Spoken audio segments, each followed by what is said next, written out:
plea to Esther to do something. Do something, woman! Mm-hmm. Am I at a good distance?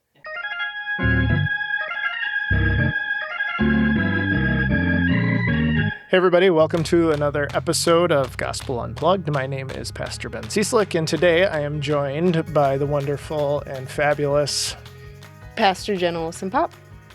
And we are wrapping up our stewardship series that we've been calling Called for Good. And we have another fun call story. This is kind of a deep cut, one that folks might not be as familiar with, but it's a cool, interesting story of Esther. And so we'll read it, we'll talk about it, you'll explain it all to me. Awesome. Great.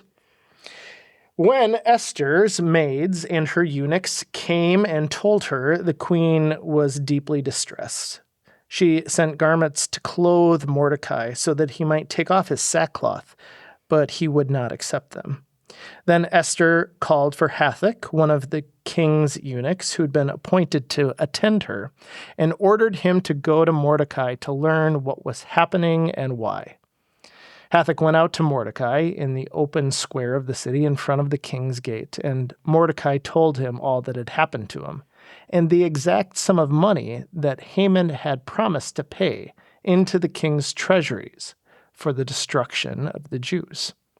Mordecai also gave him a copy of the written decree issued in Susa for their destruction, that he might show it to Esther, explain it to her, and charge her to go to the king to make supplication to him and entreat him for her people. Hathach went and told Esther what Mordecai had said.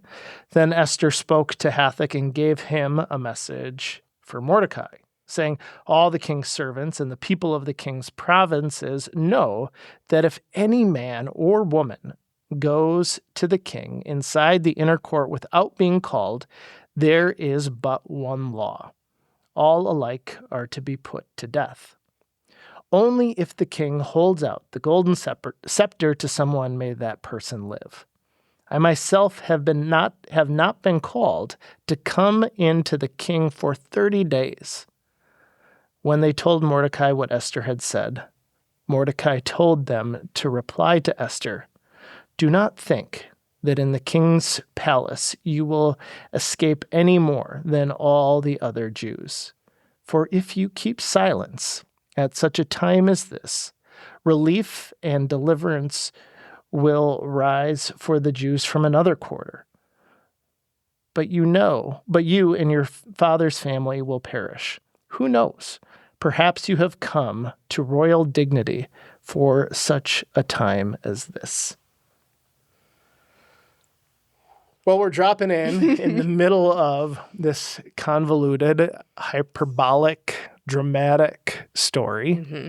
You want to put it in a little context? Yeah, so we're in chapter 4. Esther has been made a queen, and she is now learning through this passage from Mordecai, who is her uncle, who kind of raised her as a parent, that one of the king's servants or right-hand men called for all the Jews to be killed, destroyed, perish. Because it's beefing with Mordecai. Exactly. Mm-hmm. So that is when Esther's maids and her eunuchs came and told her the plot that was about to happen.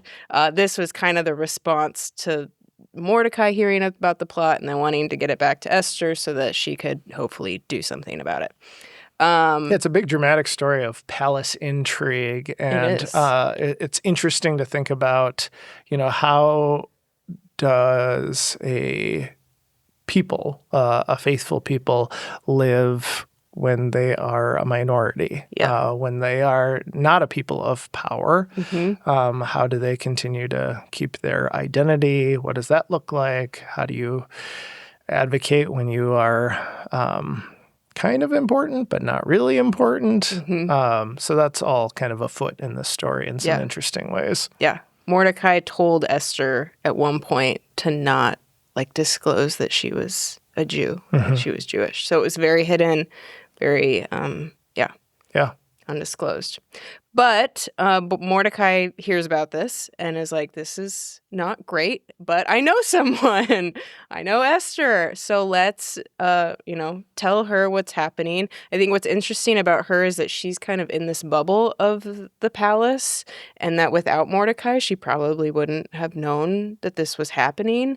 And so Mordecai, through her maids, tells her that this is what's going to happen.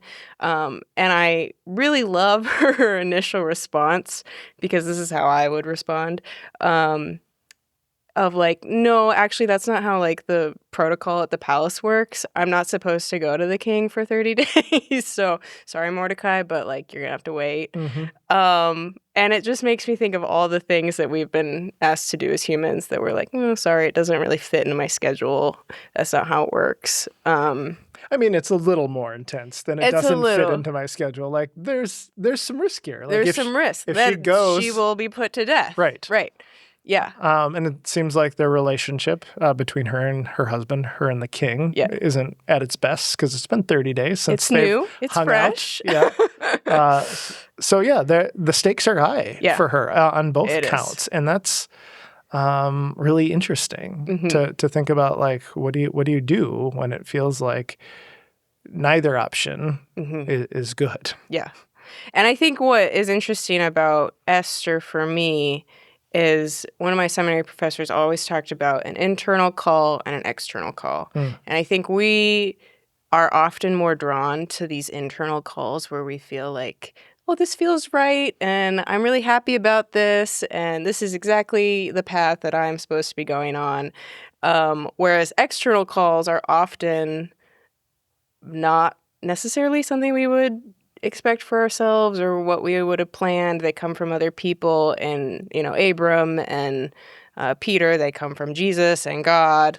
Oftentimes external calls are things that we don't see in ourselves. Yeah. And that's what makes them all the more difficult. Like Mordecai, I think, rightly recognizes that if there's anybody who has the potential to influence the king for the sake of the Jewish people right now, it's either Esther or God. And I think some scholars will say, like when he says, who knows, maybe something will come from another quarter. Right. That's an allusion to God, maybe. Yeah. But he's putting his eggs in the Esther basket because he does see that she's uniquely positioned, uniquely gifted, uniquely equipped to do something. But that's hard when that comes from somebody else, because you're like, I don't feel that. I don't sense that of myself.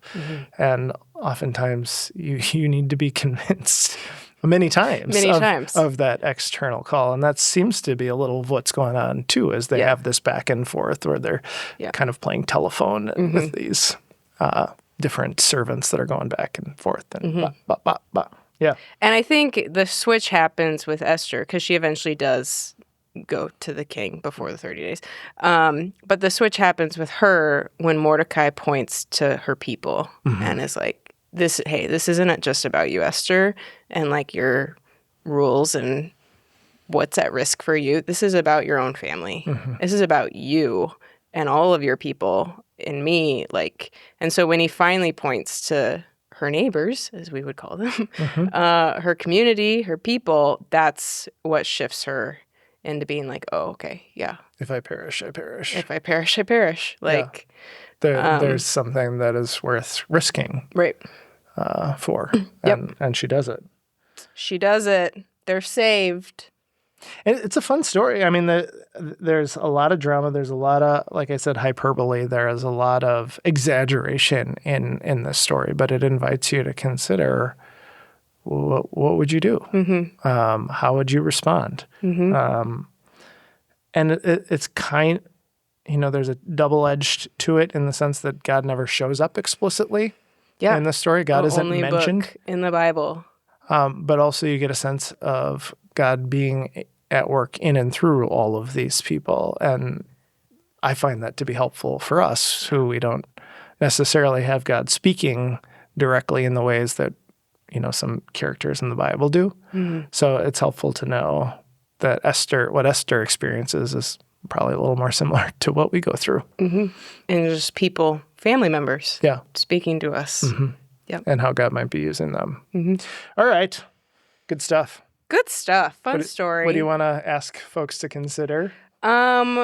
Like Esther, what have you been called to that you maybe didn't want to do at first or took some convincing by God or other people? And then a follow-up to that, like, how did God use you when you finally did say yes? I know I was joking with Pastor Cieslik before this that my list of things that I've been called to that I didn't want to do is very long. So, and God has still used me, and God has still used you, and this is how God works. And then who are those people in your life who are speaking to you maybe on behalf of God, who are pointing something out in you that you might not see in yourself, who are maybe leading you down a path that you wouldn't have planned or expected for yourself? I think this ties into stewardship because during stewardship, you're hearing from your pastors a sort of external call to like deepen your life of discipleship by being generous and responding to God's generosity in your own life. That's an external call. That's like us speaking to you and kind of guiding you and inviting you into a deeper life with God. So what are those other external forces or people that are speaking to you as you are formed and shaped as a disciple of Jesus Christ? Can't wait to hear what you have to say on Sunday. It'll be fun. Look forward to seeing you all there as well. Thanks.